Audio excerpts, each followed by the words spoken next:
Hey, happy February.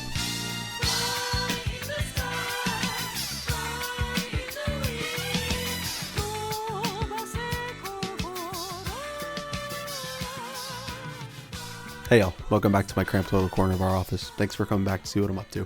January saw some pretty decent work be done to the game. A lot of brainstorming, a lot of tutorial watching. I almost said brainwashing. That didn't happen, I promise. We're good. I've got some cool stuff to share with you, but first, I want to show you something. Come here. Oh yeah, baby, green screen. We're moving up in the world. I'm checking to see if I can see myself on the green screen. I can. My sister got me this in high school, and I think I used it once and then never set it up again, so we're going to get some use out of it. Okay, let me give you a quick overview of my plan.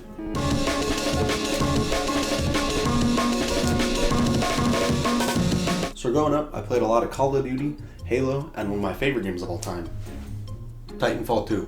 So naturally, we're going to make a first-person shooter. And just like Call of Duty, the developer has no clue what they're doing. One way my game is going to differ from those is those are all story-driven games. Mine will not be. I want to learn game development, not necessarily writing. So any lore or story I write for this game will be very surface level. Stuff like, these are the bad guys. This is why you're fighting them. Go. So Zach, I hear you saying, what genre is this game going to fall into? To which I'd say, that's a great question. You don't think I was going to get to that? Learn some damn patience, huh? I'm doing my best here, Jesus. Roguelite. We're gonna make a roguelite first-person shooter. Now, for my people who just got their W-2 in the mail, roguelites are games that have A, generated levels, B, soft permadeath, we'll talk more about that later,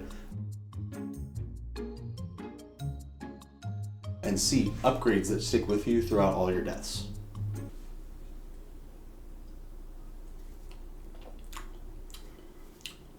It's not great, but it's not awful. Anyways, genre is all well and good, but what do we actually see?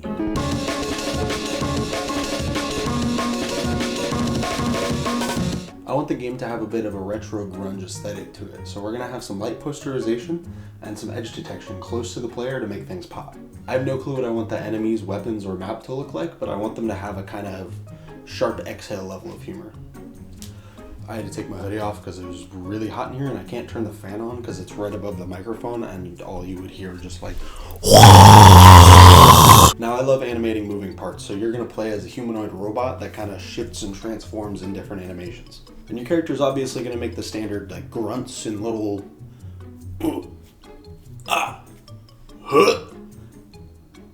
but they might also be voice acted, I don't know. Now on the topic of sound, we're going to have an electric rock track playing in the background, and as you buy upgrades, it's going to slowly evolve. Did you say upgrades?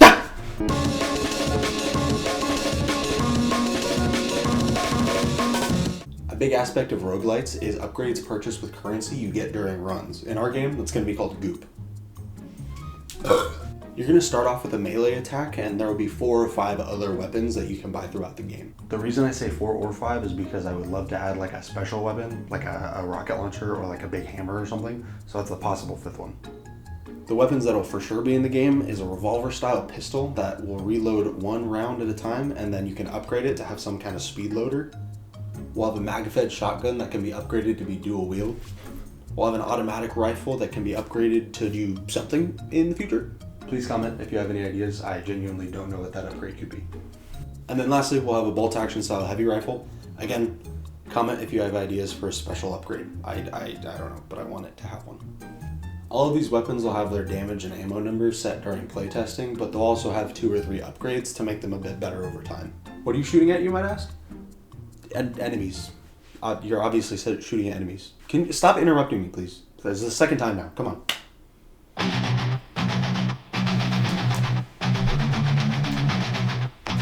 First enemy you'll encounter are going to be weak melee enemies similar to the imps from Doom, or the regular zombies from Call of Duty Black Ops Zombies. Second foe you'll face is going to be a weak ranged enemy similar to the canonically racist jackals from Halo. Little side tangent, there's like a developer endorsed slur for the elites in that game. I'll put a picture up of them. They're called elites, but the slur for them is split lip. I think it's just so funny that the game developer yes, this is a slur for these for the polygons. At some point, you'll come across the big, slow, heavy guys that are super strong, and the small, fast, flying guys that are annoying as hell to deal with unless you're using a shotgun. There's also going to be 4 bosses spread around the map that you have to kill in order to beat the game. I'm not sure if A, you'll have to kill them all in one run, or B, you'll be able to kill one, bring an item back to spawn, kill another one, die, and then not have that first one respawn. Like if you bring the thing back to the beginning, they won't respawn. Last thing we'll cover today is the game's engine. If you don't know, the game's engine is kind of what everything runs off of, similar to your car. It runs the graphics, the physics, and the code. I did a single Google search on the top game engines, and it seems like the general consensus is that Unity is not friendly for beginner developers, Unreal Engine is for AAA game studios making huge games with top-of-the-line graphics, and then Godot is good for beginners with not supercomputers. So we're gonna go with Godot.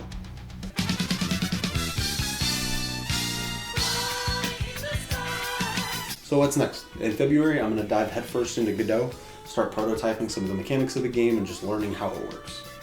I'll get some placeholder assets for enemies and weapons from Mixamo, and I'll start making some things like player movement, enemy pathing, and gun.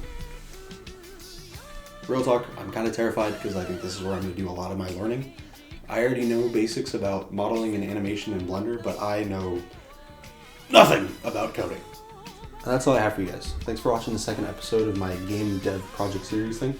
And again, comment if you have any suggestions or resources or comments or anything, I guess.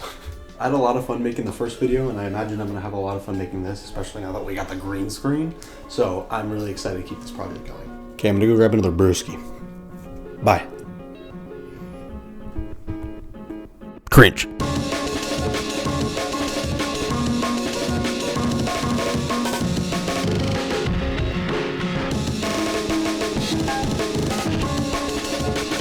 You might start with 4 on the floor on the drums, and then eventually you kind of move to like a